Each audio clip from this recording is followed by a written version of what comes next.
শ্ৰী ৰাছং। ড্ৰিমজিত ৰাভা। হয় মেম। আচ্ছা, আজি ইয়াতে পাৰ্টিচিপেট কৰাৰ উদ্দেশ্য কি?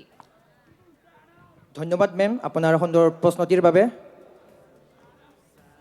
ইয়াতে যি আমাৰ মিষ্টাৰ ৰাছং সিনী গাবুৰ আৰু মিছ ৰাছং সিনী দৰাৰ প্ৰতিযোগিতা পাতিছে, ইয়াত অংশগ্ৰহণ কৰাৰ কাৰণটো হ'ল যে আমাৰ ৰাভা সাংস্কৃতিক দিশটো মানুহৰ মাজত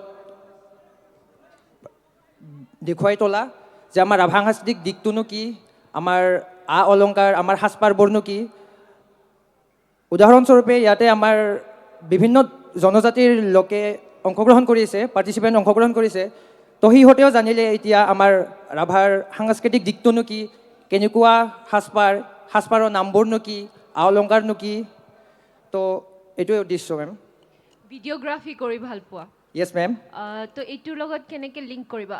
তুমি যদি ভিডিঅ'গ্ৰাফি কৰি পিনে ৰাভা জাতিটোক আগুৱাই লৈ যাব বিচাৰা, কেনেকৈ লৈ যাবা? ধন্যবাদ মেম আপোনাৰ প্ৰশ্নটিৰ বাবে।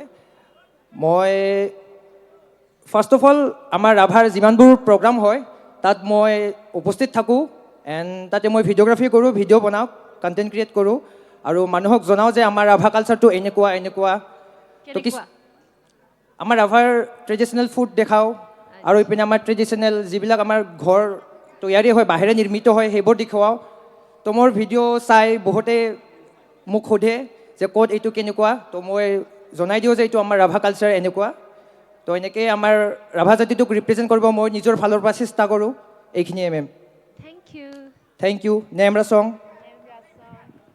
Yeah, contestant number 3.